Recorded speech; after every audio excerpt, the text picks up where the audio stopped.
नमस्कार साथियों, उम्मीद करता हूँ आप सब बढ़िया होंगे, मस्त होंगे और आपकी पढ़ाई भी बड़ी मस्त चल रही होगी। साथियों, हम पढ़ रहे हैं class 11th chemistry question bank series और आज हम चर्चा करेंगे class 11th chemistry question bank series में एस ब्लॉक के तत्व के बारे में। ये आपका जो है चैप्टर 10 है ना, चैप्टर 10वां है और हमने चैप्टर 11, 12, 13 इन तीनों के बारे में चर्चा कर चुके हैं। चलिए शुरुआत करें अपन जो आपका जो चैप्टर 10 है उसके क्वेश्चन के बारे में। जो क्वेश्चन बैंक सीरीज़ के क्वेश्चन है, इंपॉर्टेंट क्वेश्चन है, इनके बारे में चर्चा करते हैं।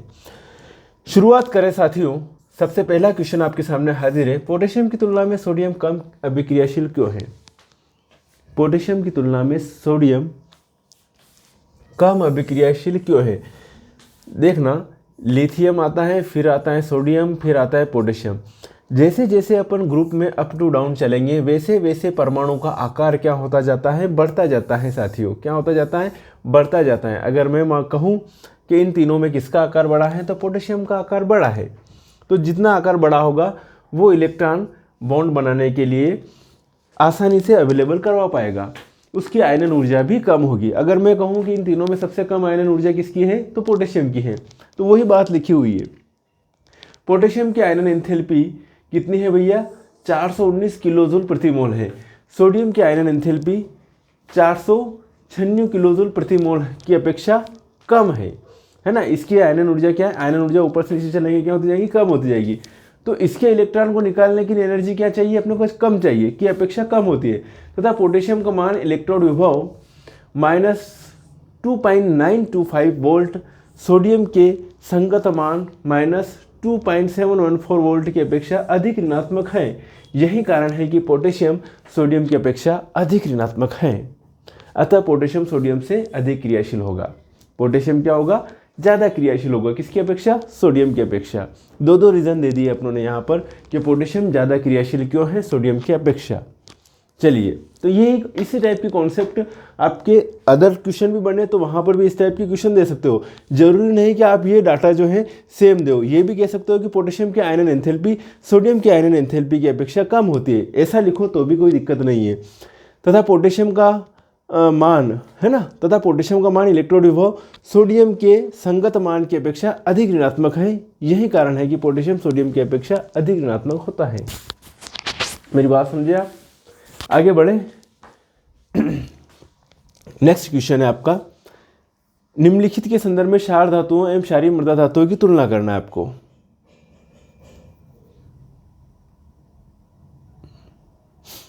निम्नलिखित के संदर्भ में क्षार धातुओं तथा क्षारीय मृदा धातुओं की तुलना कीजिए। क्षार धातुएं तथा क्षारीय मृदा धातुएं, अब आपको मालूम होना चाहिए किसको क्षार धातुएं कहते हैं और किसको क्षारीय मृदा धातुएं कहते हैं। मेरी बात सुनना, lithium, sodium, potassium, rubidium, caesium, francium, इनको कहते हैं क्षार धातुएं। क्षारीय मृदा धातुएं बेरिलियम, मैग्नीशियम, कैल्शियम, स्ट्रांशियम, बेरियम और रेडियम, इनको हम कहते हैं क्षारीय मृदा धातुएं। मेरी बात सुना, इनका क्या है? कंपैरिजन करना है। क्षार धातुओं और क्षारीय मृदा धातुओं का कंपैरिजन करना है आपको। क्या करना? कंपैरिजन। देखना भाई, क्या क्या कंपैरिजन करना है। एक तो आयनन एंथैल्पी की बात करेंगे, एक बात करेंगे ऑक्साइडों की क्षारकता, इनकी ऑक्साइडों की क्षारकता के बारे में, और हाइड्रोक्साइडों की विलेयता के बारे में। आयनन एंथैल्पी तो क्या होगा भैया? ऊपर से नीचे चलेंगे तो आयनन एंथैल्पी क्या होती है? कम होती है।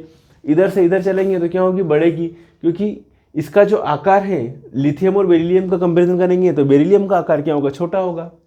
तो यही है कि अधिक नाभिकीय आवेश एवं छोटे परमाणु आकार के कारण क्षारीय मृदा धातुओं की आयनन एंथैल्पी संगत क्षार धातुओं से क्या होगी? अधिक होगी। इनकी आयनन ऊर्जा का मान, मतलब क्षारीय मृदा धातुओं की आयनन ऊर्जा का मान अधिक होगा, क्षारीय धातुओं का कम होगा। इनका आकार क्या होगा? इनका आकार क्या होगा? छोटा होगा, इनका आकार बड़ा होगा। इधर से इधर चलते तो आकार क्या होता जाता है? छोटा होता जाता है। मेरी बात यहाँ तक समझ में आई होगी। अब बात करते हैं ऑक्साइडों की क्षारकता। तो क्षार धातुओं की आयनन एंथैल्पी कम है ना, क्षार धातु है मतलब समूह एक के तत्व, इनकी आयनन एंथैल्पी क्या होती है? कम, अथवा विद्युत ऋणात्मक गुण संगत क्षारीय मृदा धातुओं से क्या होता है? अधिक होते हैं। अतः क्षारीय धातुएं धातु ऑक्साइड संगत क्षारीय मृदा धातु ऑक्साइडों से अधिक क्षारीय होती है ना। ये अतः क्षारीय धातु ऑक्साइड, इनके धातु ऑक्साइड, क्षारीय धातु ऑक्साइड है ना, अतः क्षारीय धातु ऑक्साइड संगत क्षारीय मृदा धातु ऑक्साइडों से अधिक क्षारीय होते हैं। क्षारीय मृदा धातु किसे कहते हैं? समूह 2 के तत्वों को क्षारीय मृदा धातु कहते हैं और समूह 1 के तत्वों को क्षारीय धातु कहते हैं। अब बात करते हैं हाइड्रोक्साइडों की विलेयता। जैसे जो समूह 1 के तत्व है उनके हाइड्रोक्साइड LiOH, NaOH, KOH वो है हाइड्रोक्साइड, RbOH, और इनकी hydroxide BeOH twice, beryllium hydroxide, magnesium hydroxide. ये कौन सा हाइड्रोक्साइड है? ये क्षारीय मृदा धातुओं के हाइड्रोक्साइड है। वैलेंसी के हिसाब से इसमें 2 OH ग्रुप रहते हैं और इनमें जो है प्रथम समूह है उनमें 1 OH समूह रहता है, ध्यान रखना।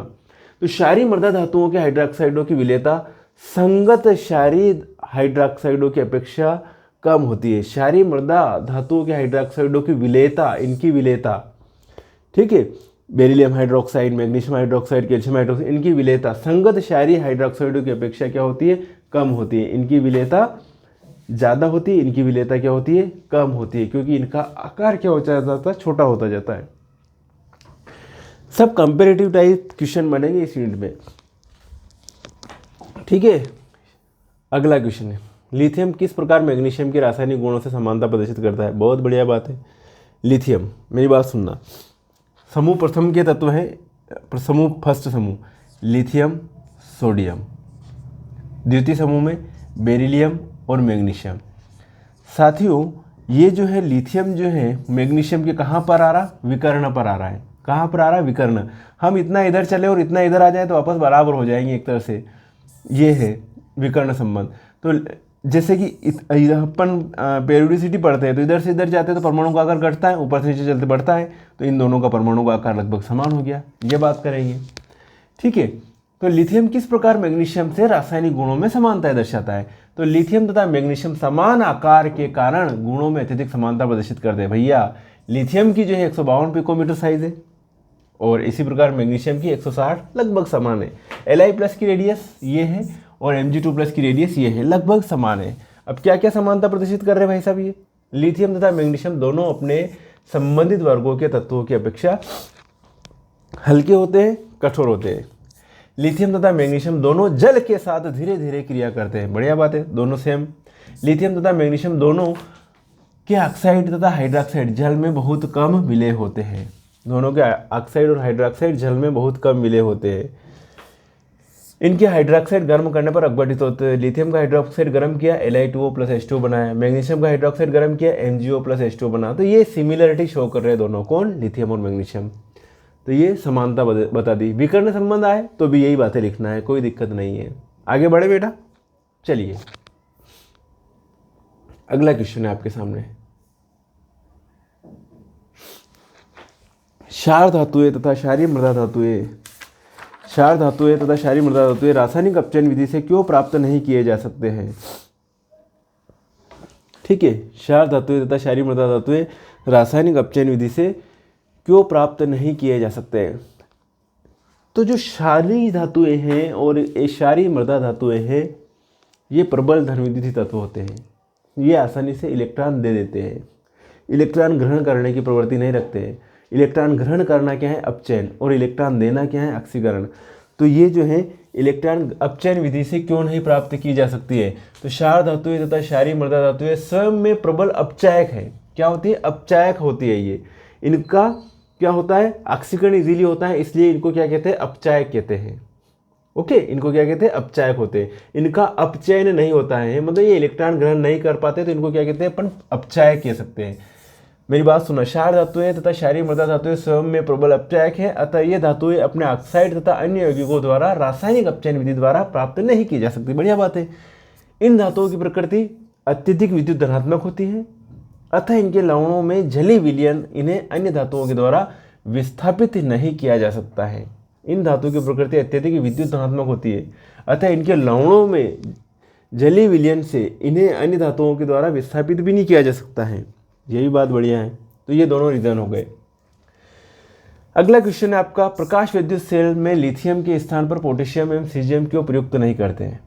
लिथियम के स्थान पर पोटेशियम एवं सीजियम क्यों प्रयुक्त नहीं करते? प्रकाश विद्युत सेल में लिथियम का ही क्यों प्रयोग किया जाता है? तो पोटेशियम और सीजियम की आयनन एंथैल्पी लिथियम की अपेक्षा अधिक कम होती है।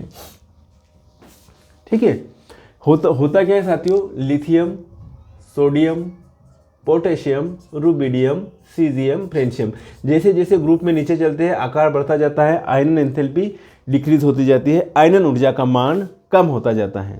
साइज बढ़ेगा, आयनन ऊर्जा का मान कम हो जाएगा। तो क्या हो रहा है कि पोटेशियम तथा सीजियम की आयनन एंथैल्पी लिथियम की अपेक्षा क्या होती है, अधिक कम होती है। किसकी, पोटेशियम और सीजियम की कम होती है, लिथियम की आयनन ऊर्जा ज़्यादा होती है। ओके, अतः ये धातुएं प्रकाश में रखने पर इलेक्ट्रॉन आसानी से उत्सर्जित करती हैं, परंतु लिथियम ऐसा नहीं कर पाता है।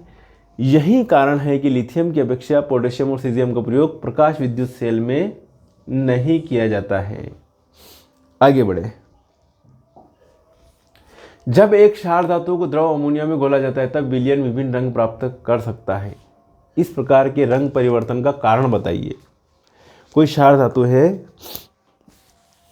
क्या दे रखा है, जब एक क्षार धातु को द्रव अमोनिया, क्षार धातुएं अलग अलग कौन कौन सी हैं, लिथियम है आपकी, सोडियम है, लिथियम है, सोडियम है, पोटेशियम है, रुबिडियम है, इनको क्या कहते हैं, सीजियम है, फ्रेंशियम है, इनको क्या कहते हैं, क्षार धातुएं कहते हैं, समूह एक के तत्वों को।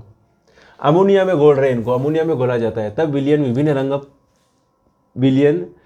रंग प्राप्त कर सकता है। इस प्रकार के रंग परिवर्तन का कारण है, बढ़िया बात है, इलेक्ट्रॉन उत्सर्जन के कारण।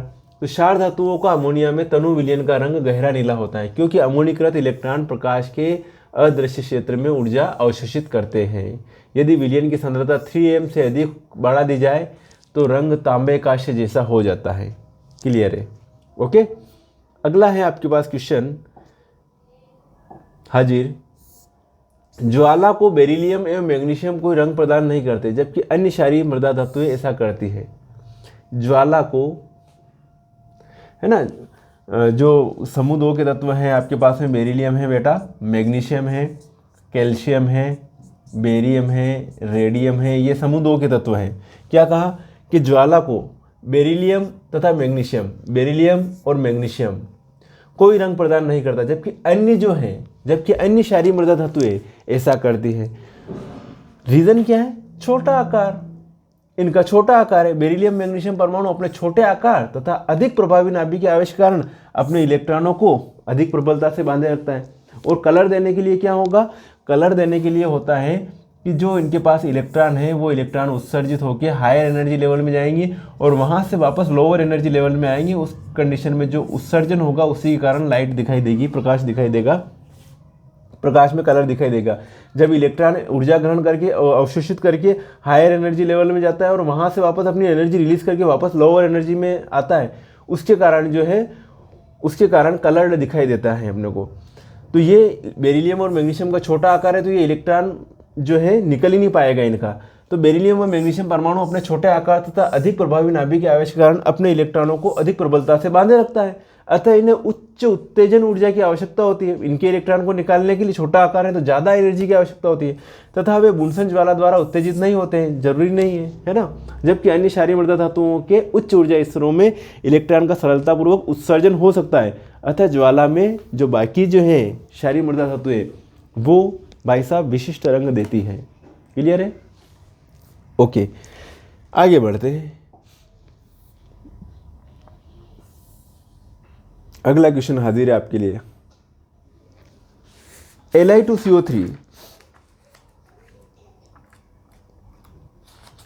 Li2CO3 कम ताप पर एवं Na2CO3 उच्च ताप पर क्यों विघटित होता है?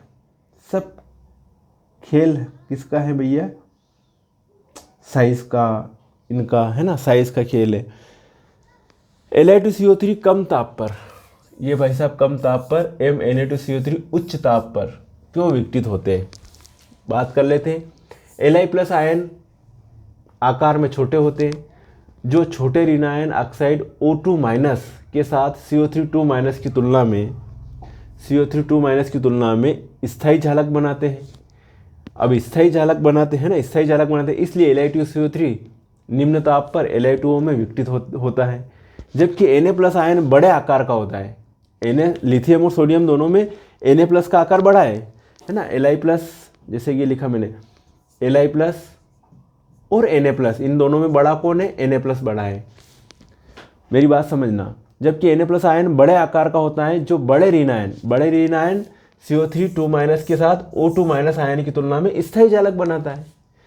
तो ये वाला Na2CO3 स्थायी चालक बना रहा है। स्थायी चालक बनाने के कारण ये उच्च ताप पर विघटित होगा, और La2CO3 स्थायी नहीं बना रहा है। Li2O स्थायी होता है, Li2O स्थायी होता है ना, निम्न ताप पर विघटित हो जाता है Li2CO3। जबकि Na+ आयन बड़े आकार का होता है, जो बड़े ऋण आयन CO3 2- के साथ O2- आयन की तुलना में स्थायी चालक बनाता है। अतः Na2CO3 अत्यधिक स्थायी है, जो उच्च ताप पर ही Na2O में विघटित होगा।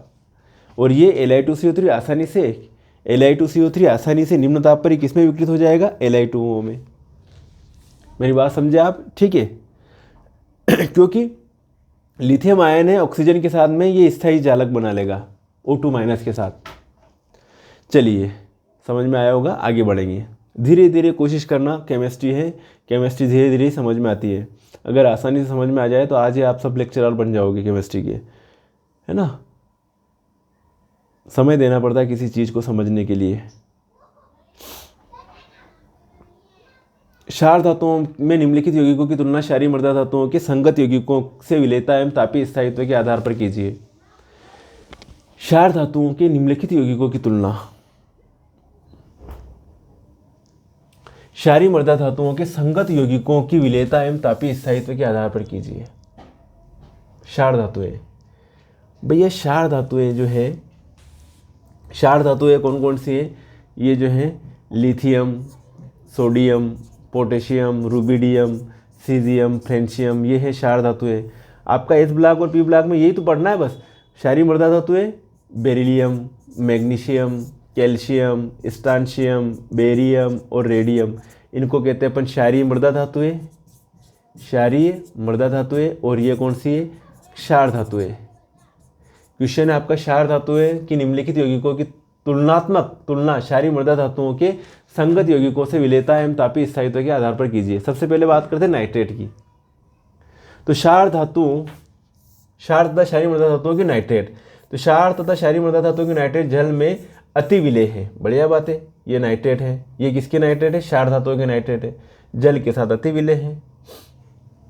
NaNO3 sodium nitrate 500 degree Celsius पर NaNO2 बना लेगा, ऑक्सीजन निकलेगी। NaNO3 800 डिग्री सेल्सियस पर Na2O बनाएगा, ऑक्सीजन निकलेगी, N2 बनेगा। LiNO3 लिथियम नाइट्रेट गर्म करेंगे, Li2O बनेगा, nitrogen peroxide plus half O2। क्षार धातुओं के नाइट्रेट लिथियम नाइट्रेट के अतिरिक्त उच्च ताप पर नाइट्राइड में अपघटित हो जाते हैं, अधिक ताप पर पुनः गर्म करने पर ऑक्साइड प्राप्त होते हैं। क्षारीय मृदा धातुओं के नाइट्रेट जैसे बेरियम नाइट्रेट के अतिरिक्त, बेरियम नाइट्रेट को छोड़ दो, उसके अलावा गर्म करने पर संगत ऑक्साइड देते हैं तथा NO2 तथा O2 का मिश्रण देते हैं। ये मैग्नीशियम नाइट्रेट गर्म किया, MgO दिया, NO2 दिया, ये सिमिलर। क्षार तथा क्षारीय मृदा धातुओं के कार्बोनेट के बारे में चर्चा कर रखी है यहाँ पर। देखो, ये क्षार धातुओं के कार्बोनेट और ये क्षारीय मृदा धातुओं का कार्बोनेट। ये जैसे कि CO3 अपघटित होकर CaO बना रहा है प्लस CO2, ऐसे ही ये भाई साहब भी ऑक्साइड बना रहे हैं प्लस कार्बन डाइऑक्साइड दे रहे हैं। ये चीज़ हो गई है। ठीक है, आगे बढ़े, स्क्रीनशॉट लेते जाना भैया, आपके आंसर होते जा रहे हैं। अगली बात है, सभी क्षार धातु कार्बोनेट सामान्यतः जल में विलय होते हैं तथा इनकी विलयता वर्ग में नीचे जाने पर क्या होती है? क्रमशः बढ़ती है, क्योंकि इनकी जल योजन ऊर्जा की अपेक्षा जालक ऊर्जा अधिक शीघ्रता से घटती है। क्षारीय मृदा धातुएं कार्बोनेट जल में विलय होते हैं। बढ़िया बात है ना। क्षारीय मृदा धातुएं कार्बोनेट जल में विलय होते हैं तथा इनकी विलयता वर्ग में नीचे जाने पर क्रमशः घटती है, यद्यपि ये CO2 की उपस्थिति में अधिक विलय होते हैं। चलिए, स्क्रीनशॉट लेते जाना। क्या होता है जब, फास्टली क्वेश्चन करवाऊंगा सारे में, है ना। क्या होता है जब मैग्नीशियम को हवा में जलाया जाता है? भैया मैग्नीशियम को हवा मतलब ऑक्सीजन के साथ जलाया जाएगा, मैग्नीशियम ऑक्साइड बनेगा। मेरी बात समझ में आई? मैग्नीशियम को हवा में जलाया जाता है। आपके पास में दूसरा क्वेश्चन है, बिना बुझे चूने को सिलिका के साथ गर्म किया जाता है। बिना बुझा चूना है, सिलिका के साथ गर्म कर रहे हैं, कैल्शियम सिलिकेट बन रहा है।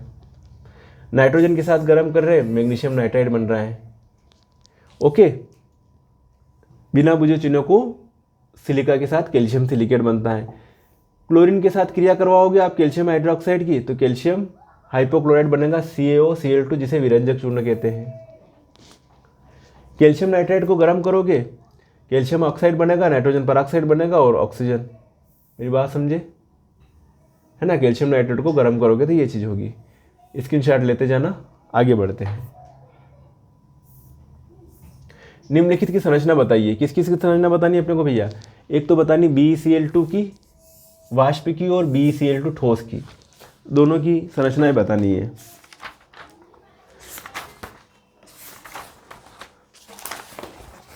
BeCl2 वाष्प की, और वाष्प अवस्था में BeCl2 इस टाइप का शेप रहता है BeCl2 का वाष्प अवस्था में, है ना। ये B, ये Cl और ये Cl, दूसरा B ये, और ये Cl और ये Cl। होगा क्या कि इसका जो लोन पेयर रहता है क्लोरीन का वो इस B की तरफ दे रहा है, और ये जो Cl है इसका ये लोन पेयर दे रहा है इधर की तरफ इस B को, तो ये वाष्प अवस्था में स्ट्रक्चर बन गई। आगे बात करें BeCl2 ठोस अवस्था में। BeCl2 ठोस अवस्था में ये स्ट्रक्चर बनेगी भैया इस तरीके से। BeCl2 ठोस अवस्था में ये स्ट्रक्चर बनेगी। ठोस अवस्था में ये क्लोरीन आबंध के साथ बहुलक श्रृंखला संरचना प्रदर्शित करता है, लंबी श्रृंखला बन जाती है, और इधर लंबी श्रृंखला, वाष्प अवस्था में लंबी श्रृंखला नहीं रहती है, इस तरीके से रहती है। वाष्प अवस्था में अलग अलग मालिक्यूल हो जाते हैं, अलग अलग टूट जाते हैं, है ना। ये हो गया, ये ठोस अवस्था में ये हो गया। अगला क्वेश्चन आपका, सोडियम एवं पोटेशियम के हाइड्रोक्साइड एवं कार्बोनेट जल में विलय है, जबकि मैग्नीशियम एवं कैल्शियम के संगत लवण जल में अल्प विलय हैं। जल में अल्प विलय है, बताइए।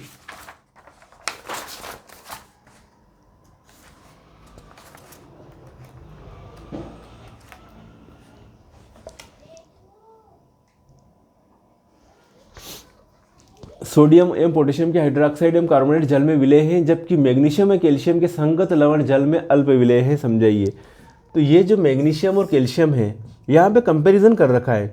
मैग्नीशियम और कैल्शियम क्षारीय मृदा धातु है, सोडियम और पोटेशियम क्या है? क्षारीय धातु है। इनका आकार बड़ा होता है, इनका आकार छोटा होता है, मैग्नीशियम और कैल्शियम का। तो किसी लवण की जल में विलेयता जल योजन ऊर्जा तथा जालक ऊर्जा पर निर्भर करती है। ठीक है, किसके ऊपर? जो डेल एच विलियन है वो जल योजन ऊर्जा और जालक ऊर्जा दोनों के ऊपर डिपेंड करती है ना, किसी लवण की जल में विलेयता। तो डेल एच विलियन का मान जितना अधिक ऋणात्मक होता है यौगिक की विलेयता उतनी ही कम होती है।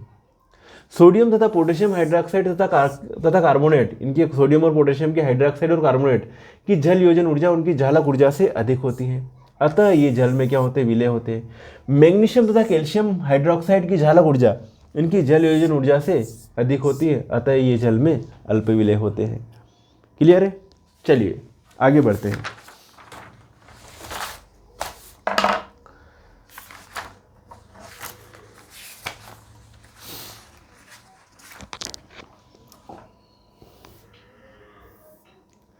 लिथियम के लवण साधारणतः जल योजित होते हैं, जबकि अन्य क्षार धातुओं के लवण साधारणतः निर्जलीय होते हैं।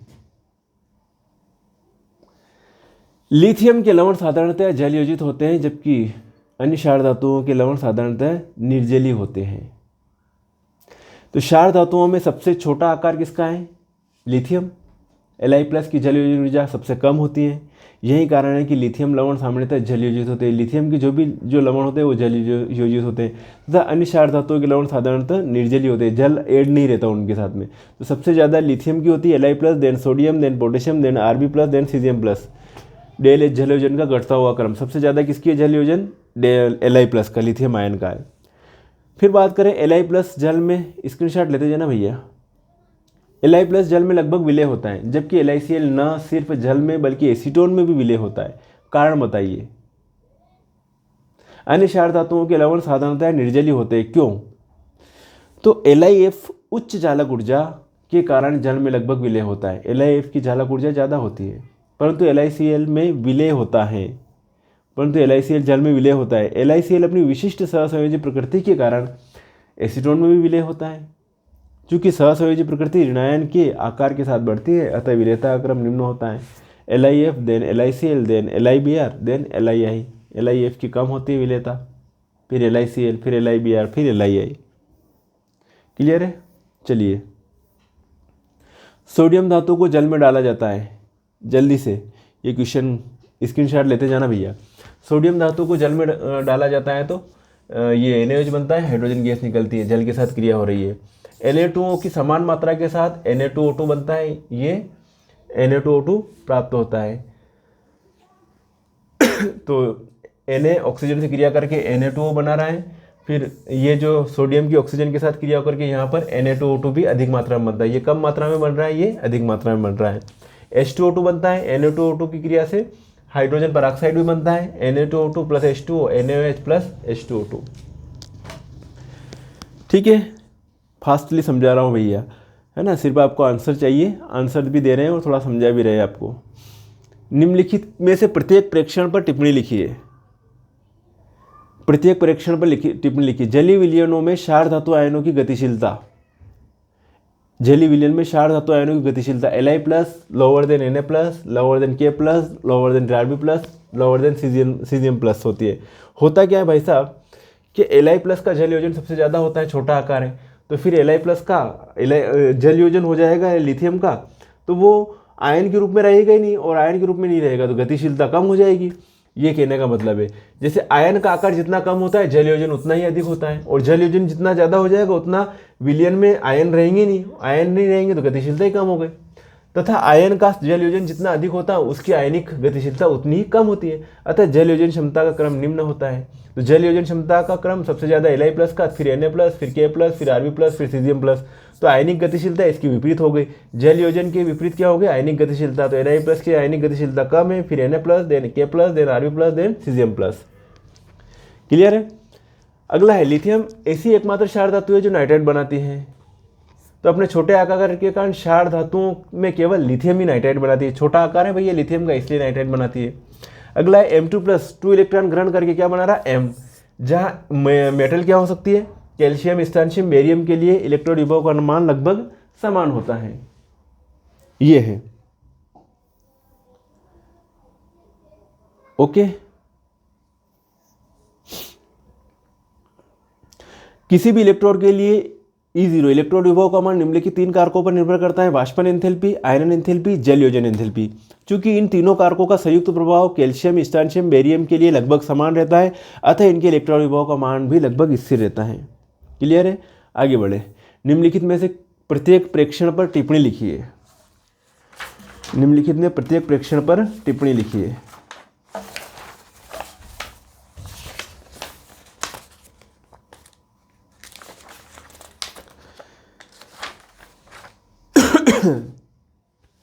पहला क्वेश्चन है आपका,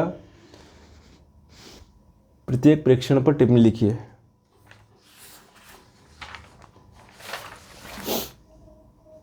इनके आंसर है भैया।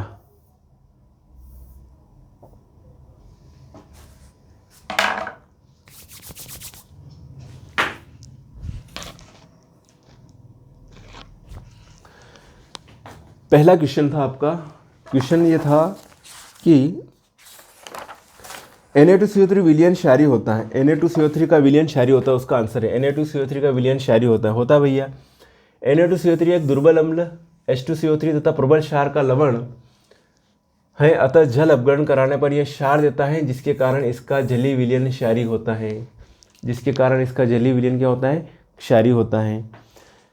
नेक्स्ट क्वेश्चन है आपका, क्षार धातु उनके संगलित क्लोराइडों के विद्युत अपघटन से प्राप्त की जा सकती है। क्षार धातुएं उनके संगलित क्लोराइडों के विद्युत अपघटन से प्राप्त की जा सकती है। हाँ, क्षार धातुएं प्रबल अपचायक होती है, अतः इन्हें इनके ऑक्साइड तथा यौगिकों से निष्कर्षित नहीं किया जा सकता है।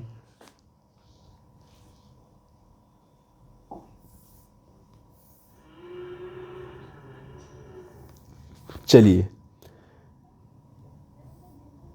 और कारण दे रखे, अत्यधिक धनात्मक प्रकृति कारण इनके लवणों के विलयन में से इन्हें किसी अन्य धातु द्वारा विस्थापित नहीं किया जा सकता है।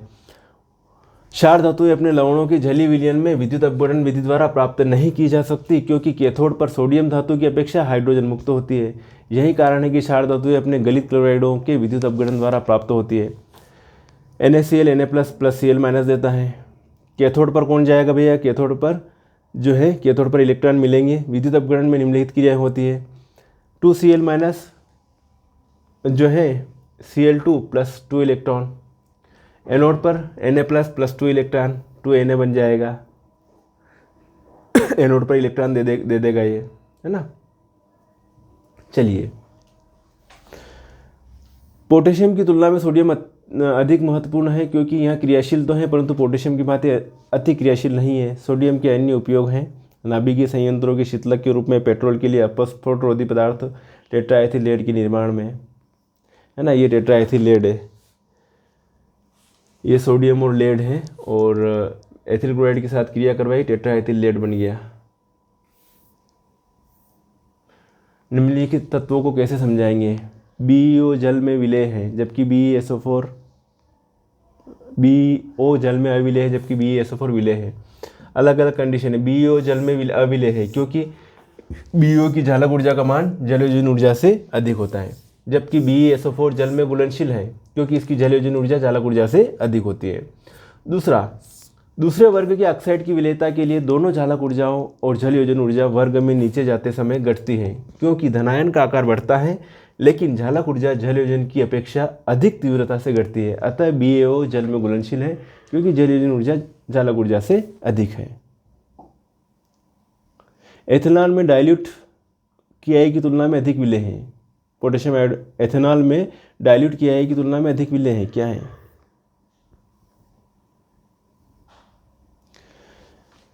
एथेनॉल में LiI अधिक घुलनशील है KI की तुलना में। LiI में Li+ आयन का आकार छोटा है और घुलनशील है। KI आयनिक यौगिक है अतः एथेनॉल में कम घुलनशील है। ओके, आगे बढ़ते हैं। सोडियम को मिट्टी के तेल में रखा जाता है, क्यों भाई साहब रखा जाता है सोडियम को? ज्वलनशील है सोडियम, मॉइस्चर पकड़ता है, आग लग जाएगी जैसे मॉइस्चर को पकड़ेगा तो क्रिया नहीं करता है सोडियम मिट्टी के तेल के साथ में, इसलिए मिट्टी के तेल में रखा जाता है। सोडियम अत्यंत क्रियाशील तथा प्रबल धन विद्युतीय तत्व है। यह वायुमंडल में उपस्थित ऑक्सीजन, नमी तथा कार्बन डाइऑक्साइड के साथ अभिक्रिया करके ऑक्साइड तथा हाइड्रोक्साइड बनाता है। इसलिए सोडियम को मिट्टी के तेल में रखा जाता है जिससे वह वायु के संपर्क में न आए। ये अगला क्वेश्चन, BeCl2 को वायुमंडल में रखने पर सफेद धूम्र देता है। BeCl2 को वायुमंडल में रखने पर सफेद धूम्र देता है, क्यों? BeCl2 आर्द्रताग्राही होता है। यह वायुमंडल में उपस्थित नमी को क्या करता है? अवशोषित करके जल अपघटित हो जाता है और HCl गैस उत्पन्न करता है। HCl गैस बनने के कारण, भाई साहब ये HCl गैस बनने के कारण सफ़ेद धूम्र प्राप्त होता है। तो ये जो है एस ब्लैक एलिमेंट के सारे जो क्वेश्चन थे उनके मैंने आपको आंसर प्रोवाइड करवाए साथियों। हो सकता है इसमें जो है मैंने फास्टली बताया है सारी चीज़ें। वैसे हर एक चैप्टर की मैंने सिस्टमेटिक तरीके से वीडियो बना रखी है प्लेलिस्ट में, वहाँ से सारी चीज़ें समझ सकते हो। यहाँ पर मेरा उद्देश्य था कि आपको जो है क्वेश्चन बैंक के सभी जो आंसर हैं उनसे आपको वाकिफ़ करवाया जाए। चलिए साथियों, मिलेंगे फिर नेक्स्ट वीडियो में नेक्स्ट टॉपिक के साथ। तब तक के लिए ओके बाय, जय हिंद।